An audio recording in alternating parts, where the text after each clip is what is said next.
नमस्ते दोस्तों, आप सब कैसे हो और स्वागत है आपका फिर से एक इंस्पिरेशनल और मोटिवेशनल कहानी में। आज की कहानी बहुत ही खतरनाक और मोटिवेट है। इस कहानी में बहुत मजा आने वाला है।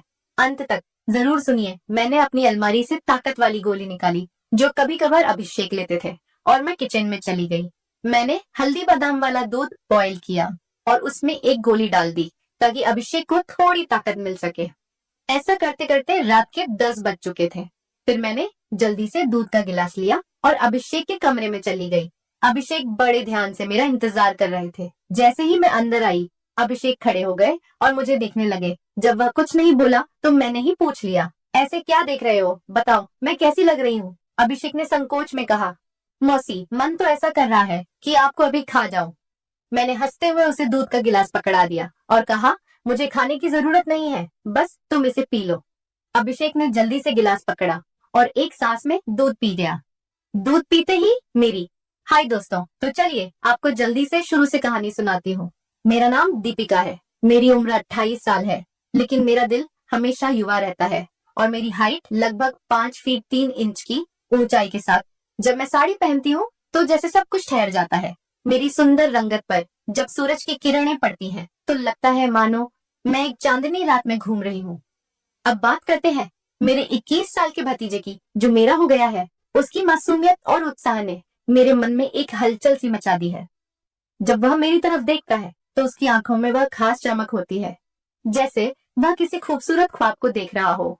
कभी वह मुझसे कहता है, मौसी आज आप सच में बहुत सुंदर लग रही हैं। इसलिए मेरे पति कभी कभी दिन में ही मेरा पूजन कर देते हैं। हम शहर में रहते हैं क्योंकि मेरे पति सरकारी नौकरी करते हैं। मेरी 1 साल की एक बेटी भी है, इसलिए दूध की थैलियां भी बड़ी है। मैं अपने पति का आशीर्वाद समझकर रोज लेती थी। भले ही हमारी शादी को 9 साल हो चुके थे, लेकिन मेरे पति अभी तक मुझे अच्छा प्यार करते थे। वैसे आमतौर पर उसका रंग काला ही होता है, लेकिन मैं बहुत साफ सफाई रखती थी और कभी कभार मेकअप भी कर लिया करती थी। पिछले महीने कुछ ऐसा हुआ जिसका हमें बिल्कुल अंदाजा नहीं था। शाम को मेरे पति साहिल घर आ रहे थे। उनके किसी दोस्त की बर्थडे पार्टी थी, इसीलिए दोस्तों ने उन्हें थोड़ी पिला दी थी और वह बाइक से घर लौट रहे थे। आते वक्त उनका एक्सीडेंट हो गया। इस हादसे में उनके एक पैर में फ्रैक्चर हो गया और डॉक्टर ने कहा कि सही होने में कम से कम 6 से 9 महीने लगेंगे। यह सुनकर मेरा मन टूट गया। साहिल का दर्द भले ही शारीरिक था, लेकिन मेरे मन में एक गहरी चिंता का सागर उमड़ आया। जब मैंने उन्हें अस्पताल में देखा, उनकी आंखों में दर्द का साया था। मैंने तुरंत उनके पास जाकर उनका हाथ थाम लिया। इसी वजह से मेरी दीदी और मेरा भतीजा अभिषेक उन्हें संभालने के लिए आए थे। मेरे जीजा जी और दीदी तो वापस चले गए, लेकिन अभिषेक ने साहिल को यहाँ रुकने के लिए कह दिया क्योंकि वह ठीक से खड़े भी नहीं हो पा रहे थे। मुझे ही बाजार से सामान लाने और बाहर के काम करने पड़ते थे, इसीलिए मैंने अपनी बहन को कहकर अभिषेक को कुछ दिन रुकने के लिए बोल दिया। अभिषेक मान गया और बहुत खुश हो गया। अभिषेक मेरे कान तक ही आता था, शरीर भी ठीक ठाक था और रंग भी सामान्य था। अभिषेक ज्यादा बिगड़े किस्म का लड़का नहीं लग रहा था और मैं भी खुश थी कि कोई तो आया जो मेरी मदद कर सके। आज अभिषेक मुझसे थोड़ा थोड़ा शर्मा रहा था क्योंकि वह शादी के बाद मुझसे पहली बार मिला था। रात को जब मैं साहिल को खाना खिला रही थी, तब अभिषेक भी हमारे पास बैठा था। फिर अभिषेक अपने कमरे में जाकर समय पर सो गया था। साहिल के चेहरे पर थोड़ी राहत थी, लेकिन वह अभी भी दर्द में था। तभी मेरी अंदर की भावनाएं बाहर निकल पड़ी। मैंने साहिल के पास बैठकर कहा, वह भी क्या दिन थे जब आप रोजाना भूत मारा करते थे। साहिल ये सुनकर मुस्कुराने लगे। क्या हो गया मेरी रानी, आज तो पूरी मजे में लग रही हो। मैंने कहा, नहीं जी, आपको तो मजाक लग रहा है और इधर मेरी बुरी हालत हो रखा है। सच बताओ तो इस भूत ने मेरा बुरा हाल कर दिया है। मेरे पति बोले, मैं तुम्हारा दर्द समझता हूँ दीपिका, मेरा भी बहुत मन करता है, लेकिन क्या करूं, मैं तो ठीक से खड़ा भी नहीं हो सकता। बस थोड़े दिन और निकाल दो, फिर देखना मैं इस भूत का क्या हल करता हूँ। तभी मैंने कहा, थोड़े दिन नहीं, पूरे 6 महीने बाकी है प्लास्टर उतरने में, और मेरा तो 1 महीने में ही यह हाल हो गया। पता नहीं आगे के दिन कैसे कटेंगे। मेरे पति मेरी उदासी दूर करने के लिए बोले, चलो वो नहीं तो कम से दूध ही पिला दो, डॉक्टर ने भी कहा है। तभी मैंने हंसते हुए कहा, आपके नसीब में तो वह भी नहीं है क्योंकि आपकी बिटिया रानी ने पी लिया है। हम दोनों जोर जोर से हंसने लगे। मेरे पति मुझे खुश रखने की पूरी कोशिश करते थे, लेकिन मैं क्या करूं, सब बेकार था। थोड़ी देर बाद साहिल सो गए क्योंकि उनकी दवाइयों में नींद की गोलियां भी थीं, लेकिन मुझे नींद कहाँ आ रही थी। इसीलिए मैं खड़ी होकर अभिषेक को देखने चली गई कि वह सोया है या नहीं, लेकिन अभिषेक अभी तक जाग रहा था और मोबाइल देख रहा था। मैंने उसके कमरे में जाकर कहा, क्या हुआ अभिषेक? 11 बज चुके हैं और तुम अभी तक नहीं सोए। लगता है तुम्हारे मन नहीं लग रहा है। अभिषेक उठकर बैठ गया और बोला, नहीं मौसी, ऐसी बात नहीं है, बस यूं ही फोन देखते देखते लेट हो गया। फिर अभिषेक ने पूछा, मौसी आप भी तो नहीं सोई? मैंने कहा, मुझे तो आजकल नींद ही नहीं आती। अभिषेक ने पूछा, क्यों, क्या बात हो गई? मैंने हंसते हुए कहा, नहीं नहीं, वह मैं तुम्हें नहीं बता सकती। जब तुम्हारी शादी होगी तो तुम्हें खुद ही पता चल जाएगा। मेरे मुंह से ऐसा सुनते ही अभिषेक ने अपनी नजरें नीचे झुका ली और अंदर ही अंदर मुस्कुराने लगा। तभी मैंने कहा, अरे तुम तो इतनी सी बात पर शर्मा गए। अच्छा बताओ, अभी तक कोई लड़की पटाई है या नहीं? अभिषेक कुछ नहीं बोला, उसे अभी भी शर्मा रही थी। तभी मैंने उसका हाथ पकड़ा और कहा, अरे पागल, अपनी मौसी से इतना मत शर्माओ। वह धीरे से बोला, मौसी सच बताओ तो ऐसी बातें मैंने अभी तक अपने दोस्तों से भी नहीं की हैं। मैंने कहा, अच्छा तो मुझे अपना दोस्त ही समझ लो ना, क्योंकि मुझे ऐसी बातें करने में बहुत मजा आता है। अभिषेक ने कहा, हाँ मौसी, एक थी, लेकिन उसने अभी मेरे से दोस्ती तोड़ दी है। मैंने पूछा, तुमने उसकी पिटाई तो कर दी होगी ना? अभिषेक बोला, नहीं मौसी, सच बताऊं तो मैंने उसे ढंग से टच भी नहीं था। मैंने मुंह बनाते हुए कहा, तुम तो बड़े भोले हो। अभिषेक, चलो कोई बात नहीं, अब तुम मेरे पास आ गए हो तो मैं तुम्हें सब सिखा दूंगी। मैं बातें करते करते अभिषेक के कमरे में ही सो गई थी। सुबह जब मेरी आंखें खुली तो अभिषेक बेड पर बैठा हुआ मुझे ही निहार रहा था। मेरे उठते ही अभिषेक ने मुझे गुड मॉर्निंग बोला। जब मैंने पूछा, क्या देख रहे हो, तो वह बोला, मौसी आप सच में बहुत खूबसूरत हो। मैंने मुस्कुराते हुए बोली, अच्छा तो अब तुम सुबह सुबह खूबसूरती का नजारा ले रहे हो और रात को तो बड़े शर्मा रहे थे। अभिषेक मुस्कुराकर पूछने लगा, मौसी आप बुरा ना मानो तो एक बात पूछ सकता हूँ? मैंने कहा, अरे पागल, मैं क्यों बुरा मानूंगी, पूछो क्या पूछना है। अभिषेक मुझसे कहने लगा, मौसी सच सच बताना, आप जो 2.5 किलो के वजन अपने पास लिए घूमती हो, आपको भारी नहीं लगता क्या? उसकी यह बात सुनकर मेरी हंसी छूट गई। इसके बाद अभिषेक मुझसे काफी खुल गया था और अब वह मुझसे ज्यादा शर्म नहीं करता था। इससे मैं भी बहुत खुश थी, क्योंकि अब मेरा भी समय अच्छे से कटने लगा था। अभिषेक को आए हुए 11 से 13 दिन बीत चुके थे और वह मुझसे काफी घुल मिल गया था। वह बाहर के सारे काम कर देता, बाजार से सामान ले आता और अपने चाचा को भी घुमा देता। मेरी तो बहुत सेवा करने लगा था। शाम को मेरा सर भी दबा देता और कभी कभी मेरे शरीर को भी आराम देता। लेकिन मेरी फरमाइश दिनों दिन बढ़ रही थी और मेरे पति की हालत अब भी वैसी ही थी। अब सब कुछ मेरी बर्दाश्त के बाहर हो चुका था। मैंने सोचा कि अब तो अभिषेक ही है जो मेरी हेल्प कर सकता है। वैसे मेरे पड़ोस में भी 3 लड़के रहते थे जो स्टडी करते थे। वे भी मुझे देखते थे। जब भी मैं छत पर बाल सुखाने या कपड़े सुखाने जाती तो वे मुझे ही देखते और पहले तो मैंने सोचा कि उनमें से एक को पकड़ लूं ताकि कुछ समय के लिए काम चल जाए। लेकिन फिर मैंने सोचा कि मैं इस घर की इज्जत हूँ और कल को पता नहीं इनमें से कौन मुझे या मेरे पति को बदनाम कर दे।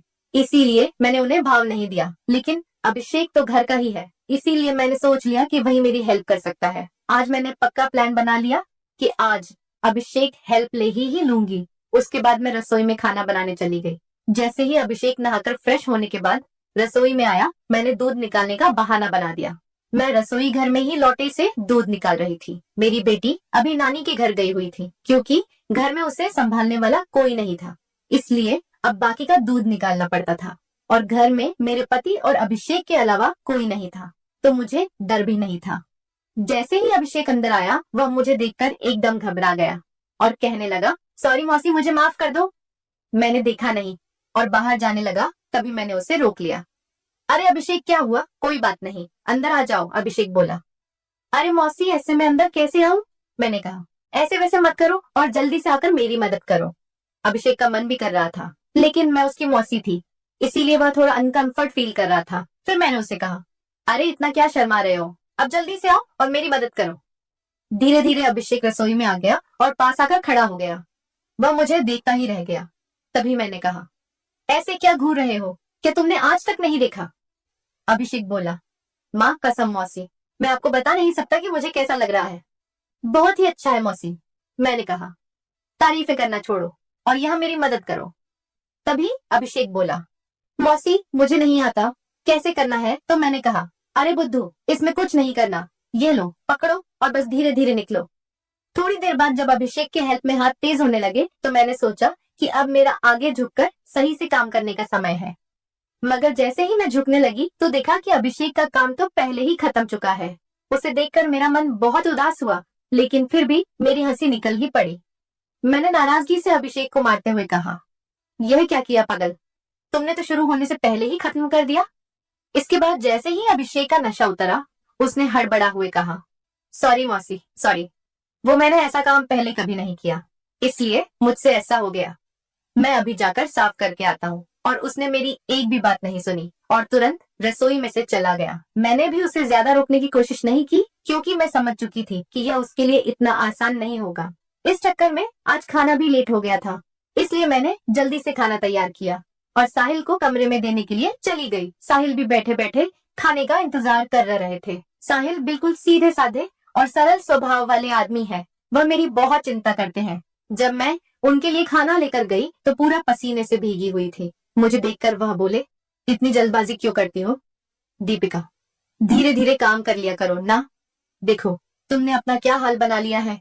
तब मैंने उन्हें छेड़ते हुए कहा, यह तो कुछ भी नहीं है, जब तुम काम करते हो तो मेरा इससे भी बुरा हाल हो जाता है, और तब तो मैं तुम्हें रुकने के लिए भी कहती हूँ, लेकिन तुम तो नो कहकर काम की स्पीडी को दुगना कर देते हो। मेरे मुंह से ऐसा सुनकर मेरे पति मुस्कुराने लगे। तुम भी ना दीपिका, कहाँ की बात कहाँ ले जाती हो। इसके बाद साहिल ने खाना खा लिया और मैंने उन्हें दवाई भी दे दी। दवाई लेने के बाद उन्हें नींद आ गई और वह आराम करने लगे।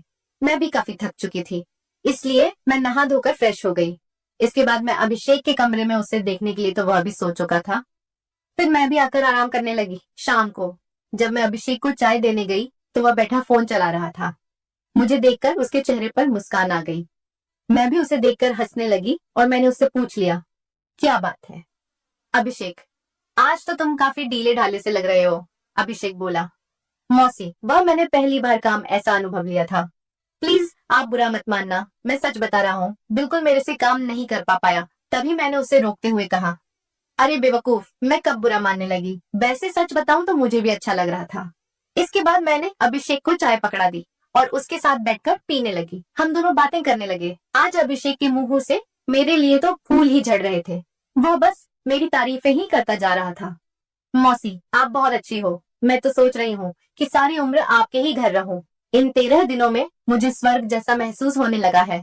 और ऊपर से आपकी खूबसूरती। मैंने मुस्कुराते हुए कहा, आज तो तुम्हारे मुंह से सिर्फ तारीफें ही निकल रही हैं, लगता है। अभिषेक मेरा हाथ पकड़कर बोला, आप सही कह रही हैं मौसी, अब आपको भी मेरे काम में मेरी मदद करनी होगी। अब तो आपको मेरी बात माननी ही होगी। प्लीज मौसी, मना मत करना, बस एक बार के लिए मेरी काम वाली बन जाओ। इसके बाद आप जो भी कहेंगी मैं करूंगा। जब अभिषेक सब कह रहा था तो उसका चेहरा लाल टमाटर जैसा हो गया था और मेरी मुस्कुराहट फूट पड़ी थी। मैंने उसके सर पर हाथ फिरते हुए कहा, अरे पगले, इतना सीरियस क्यों हो रहे हो। बताओ, मैंने तुम्हें कभी किसी चीज के लिए मना किया है। वैसे भी अब तुम्हारे चाचा तो वैसा भी मेरे काम में मेरी मदद नहीं कर पाते हैं। और तुम इतना शर्माओ मत। अगर इतना शर्माओगा तो कैसे चलेगा। अब से तुम मुझे अपनी मौसी नहीं बल्कि काम वाली ही समझना। अभिषेक बोला, मौसी एक बात और है, मेरा तो काम करते ही निकल जाता। मैं बहुत काम करता हूँ, मैंने उसे कहा। इसकी चिंता मत करो, इसका इंतजाम मैं कर दूंगी, तुम बस काम के लिए तैयार रहना। मेरे इतना कहते ही अभिषेक खुश हो गया और उसने थैंक्स मौसी की रट लगा दी। कहने लगा, मौसी आप बहुत अच्छी हैं। इसके बाद मैं चली गई क्योंकि शाम हो रही थी और मुझे साहिल को नहलाना भी था। जब साहिल जी नहा लिए तो अभिषेक उन्हें बाहर टहलाने ले गया। इसके बाद मैंने जल्दी जल्दी सारा काम किया और उनके आने तक खाना भी तैयार कर दिया। आते ही अभिषेक ने हाथ पैर धोए और खाना खाने के लिए बैठ गए।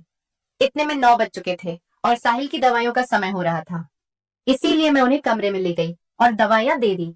साहिल की मेडिसिन में नींद की गोलियां भी थी, ताकि उन्हें ज्यादा दर्द ना हो और आसानी से नींद आ जाए। साहिल दवाइयां लेकर जल्दी ही सो गए। मैं उनका सर दबा रही थी। जैसे ही मुझे पता चला कि साहिल सो चुके हैं, मैं नहाने चली गई। नहाकर मैंने रेड कलर की साड़ी पहनी, बालों का जोड़ा बना लिया और महक के लिए परफ्यूम भी लगा लिया। वैसे तो मैं मेकअप कभी कभार ही करती हूँ, लेकिन आज थोड़ा थोड़ा कर ही लिया ताकि चेहरा ब्लश करे। पूरी तरह से तैयार होने के बाद मैंने अपनी अलमारी से ताकत वाली गोली निकाली जो कभी कभार साहिल लेते थे और रसोई में चली गई। मैंने हल्दी बादाम वाला दूध तैयार किया और उसमें एक गोली डाल दी ताकि अभिषेक को थोड़ी ताकत मिल सके। ऐसा करते करते रात के 11 बज चुके थे। फिर फिर मैंने जल्दी से दूध का गिलास लिया और अभिषेक के कमरे में चली गई। अभिषेक बड़े ध्यान से मेरा इंतजार कर रहा था। जैसे ही मैं अंदर आई, वह खड़ा हो गया और मुझे देखने लगा। जब वह कुछ नहीं बोला तो मैंने ही पूछ लिया, ऐसे क्या देख रहे हो, बताओ मैं कैसी लग रही हूँ? अभिषेक ने संकोच में कहा, मौसी, मन तो ऐसा कर रहा है कि आपको अभी खा जाऊं। मैंने हंसते हुए उसे दूध का गिलास पकड़ा दिया और कहा, मुझे खाने की जरूरत नहीं है, बस तुम इसे पी लो। अभिषेक ने जल्दी से गिलास पकड़ा और एक सांस में दूध पी गया। दूध पीते ही मैंने कहा, चलो अब जल्दी से पूजा शुरू करते हैं। अभिषेक ने जवाब दिया, मौसी, पूजा तो शुरू कर दूंगा, लेकिन आप दिए में तेल डालोगी या फिर सीधे ही पूजा करवाओगी? मैंने मुस्कुराते हुए कहा, तुम मेरी चिंता मत करो, मैं पहले से ही तेल डालकर आई हूँ। इसके बाद जो हुआ वह बताते हुए मुझे भी शर्म आ रही है। मैं अभिषेक को अब तक बच्चा ही समझ रही थी, लेकिन उसने पूजा में मेरे पति को भी पीछे छोड़ दिया। अभिषेक ने सबसे पहले काजू कतली का स्वाद खाया। मेरे पति ने आज तक काजू कतली नहीं खाई, वह तो सीधे ही पूजा शुरू कर देते थे। जब मैंने अभिषेक से कहा, अब बस भी करो और कितने खाओगे, तो उसने जवाब दिया, नहीं मौसी, आपको नहीं पता यह कितनी मीठी है, इसी के लिए हम पागल रहते हैं। यह अभिषेक की पहली पूजा थी, इसीलिए वह आधे घंटे से ज्यादा नहीं कर पाया। मैं तो ज्यादा नहीं थकी, लेकिन अभिषेक पसीने पसीने हो चुका था। मुझे भी 2 महीने बाद पूजन का काम मिल रहा था, तो मैं भी बहुत खुश थी। इसके बाद अभिषेक थक चुका था और आराम करने लगा। मैं भी वहीं पर थी। जब मैंने उससे पूछा कैसा लगा फर्स्ट टाइम पूजा करके, तो अभिषेक ने जवाब दिया, मौसी सच कहूँ तो ऐसा लगा जैसे जिंदगी के सारे सुख एक साथ मिल गए, या कहूँ तो दुनिया की सबसे अच्छी मौसी हो। फिर हम बातें करते करते सो गए। सुबह जब मैं उठी तो बिल्कुल फ्रेश महसूस कर रही थी। मैंने उठकर चाय नाश्ता बना लिया और साहिल को दे आई। इसके बाद मैं अभिषेक को भी चाय देने के लिए उसके कमरे में गई। वह भी उठ चुका था। चाय लेकर उसने मुझसे पूछा, मौसी, मुझे डर लग रहा है, कहीं हमने कुछ गलत पूजा तो नहीं कर ली? मुझे लगा कि शायद अभिषेक को पछतावा हो रहा है। मैंने उसे समझाते हुए कहा, अभिषेक, तुम ऐसा बिल्कुल मत सोचो। सच कहूँ तो ये मेरी मजबूरी थी, क्योंकि तुम्हारे चाचा 7-8 महीने तक ठीक नहीं हो सकते और मुझसे इतना इंतजार शायद ही हो पाता, लेकिन तुमने मेरी बहुत मदद की है। पूजा करने में प्लीज तुम इतनी टेंशन मत लो, और हाँ, इसके बारे में किसी से भी मत कहना। अभिषेक ने सर हिला दिया और बोला, मौसी, अगर यह मेरी मजबूरी बन गई तो मैंने कहा, आ जाना फिर अपनी मौसी के पास, मैंने कब तुम्हें मना किया है? इतना कहकर मैं मुस्कुराने लगी और अभिषेक फिर से मेरी तारीफ करने लगा। मौसी, आपकी जितनी तारीफ की जाए उतनी कम है। पता नहीं मैंने पिछले जन्म में कौन से पुण्य किए थे जो मुझे आप जैसी मौसी मिली। इसके बाद मेरे और अभिषेक के बीच पक्की वाली दोस्ती हो गई थी। अब जब भी मेरा मन करता मैं अभिषेक से पूजन करवा लेती। इसी बीच अभिषेक के पापा ने फोन भी किया था कि वह घर आ जाए, लेकिन अभिषेक ने मना कर दिया। अब मेरे पति साहिल भी चलने फिरने लगे थे, तो हम लोग बाजार भी घूमने लगे। अभिषेक अब मेरी और ज्यादा केयर करने लगा था। शाम को जब भी मैं साहिल को सुलाकर अभिषेक के पास जाती तो वह मेरे पैर दबाता, कमर की मालिश करता और सर भी दबाता। मैं अभिषेक से कहा भी करती थी कि मेरे लिए इतना काम करने की जरूरत नहीं है, लेकिन वह नहीं मानता और कहता, चुप रहो मौसी, आप सारा दिन काम करती हो, इसीलिए थक जाती हो, तो इतना तो मुझे भी करने दो। दोस्तों, शायद आप लोगों को मैं बिल्कुल भी पसंद ना आऊं, क्योंकि मैंने इसके रिश्ते को खराब किया है, लेकिन सच कहूं तो मैं भी ऐसा करना नहीं चाहती थी, लेकिन भावनाओं में सब कुछ हो गया। इसलिए प्लीज आप लोग समझने की कोशिश करना और मेरी कहानी को सुनकर भावनाओं में मत बह जाना, क्योंकि सच में ये गलत बात होती है। तुम मेरी खातिर कमेंट में एक प्रॉमिस जरूर करके जाइए कि आप लोग अपने जीवन में ऐसा कभी नहीं करेंगे। स्टोरी की शिक्षा, यह कहानी हमें कई महत्वपूर्ण सबक देती है जो हमारे जीवन में काम आ सकते हैं। आइए हम इन शिक्षाओं को विस्तार से समझते हैं। कहानी में दीपिका अपने पति साहिल की देखभाल करती है। जब वह दुर्घटना में घायल होते हैं, यह दिखाता है कि जिम्मेदारी का मतलब केवल व्यक्तिगत लाभ के लिए जीना नहीं है, बल्कि अपने प्रियजनों की देखभाल करना भी शामिल है। जीवन में जब हम किसी रिश्ते में होते हैं तो हमें अपने साथी के प्रति समर्पित रहना चाहिए, तो वह अधिक मजबूत और स्थायी होता है। हमें अपने रिश्तों में ईमानदार रहना चाहिए और एक दूसरे पर विश्वास करना चाहिए। तो दोस्तों, आपको यह कहानी कैसी लगी कमेंट में हमें जरूर बताएं, और अगर चैनल पर पहली बार आए हो तो चैनल को सब्सक्राइब करना न भूलें। ऐसी मजेदार कहानियां सुनने के लिए तब तक के लिए हमें इजाजत दे, मिलेंगे जल्दी ही एक नई कहानी के साथ।